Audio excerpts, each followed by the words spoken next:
পূজা, হ্যাঁ কি হয়েছে? কি হয়েছে মানে? সানিকে বোর্ডিং স্কুলে নিয়ে যাওনি? ওহ, তাই এত চিৎকার করছো? বেশ দুদিনের মধ্যে চলে যাবে। এতদিনে কত পড়া মিস হয়ে গেল বলো তো? তুমি তোর এক্সামের জন্য এত মাথা খারাপ করছিলে। ওহো হো, আজ স্যারের এত চিন্তা? তুমিও না।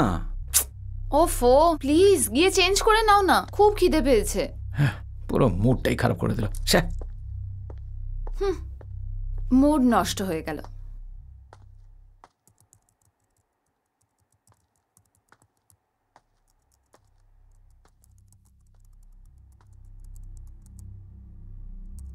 শোনো না, বলো। সানিকে কারোর কাছে নিয়ে যাই না। কেন, কি হলো আবার? মানে বোর্ডিং স্কুলে যা বললো তারপরে ওদের কাছে কিভাবে ছেড়ে দিয়ে আসবো? তুমিও না, বোর্ডিং স্কুলের লোকেরা মিথ্যে কথা বলেছে নাকি?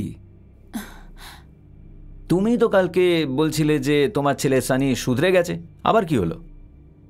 হ্যাঁ, কিন্তু আমরা বোর্ডিং স্কুলের ঘটনাটাও তো ইগনোর করতে পারবো না।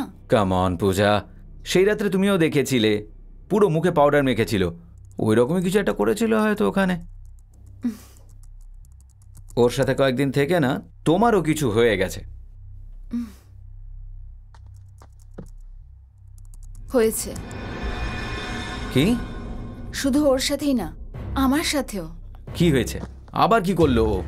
এই সানিটা না কোনোদিন শুধরবে না। এই সানি, সানি! রাকেশ প্লিজ, এইমাত্র ঘুমাতে গেছে, তুমিও রেস্ট করো, আমরা কালকে কথা বলবো। না, কাল আমার হাতে সময় নেই। কাল সকালে আমি মুম্বাই যেতে হবে। ওর সাথে আমি এখনই কথা বলবো। Sunny, Sunny! Rakesh please cancel your trip. তোমার সাথে আমার কিছু সিরিয়াস কথা বলার আছে। আগে আমাকে এটা বলো যে ও করেছেটা কি। আমার পুরো মুডটাই খারাপ করে দিচ্ছে, আমার সময় বরবাদ করছে। এভাবে কথা বললে আমি কিছু বলতেই পারবো না। আচ্ছা বলো আমাকে। ওর ওপর কোনো ভূত ভর করেছে। ওহো, ভূত ওর ওপর ভর করেনি, তোমার ওপর করেছে। এত পড়াশোনা শিখেও কোনো লাভ হয়নি, শুয়ে পড়ো। ও দিনের বেলায় ঠিক থাকে, আর রাতে হঠাৎ। আর রাতে ওর ওপর ভূতে ভর করে নাকি? এইসব ভূত প্রেতের কথা, হ্যাঁ, সব ফালতু। শুয়ে পড়ো,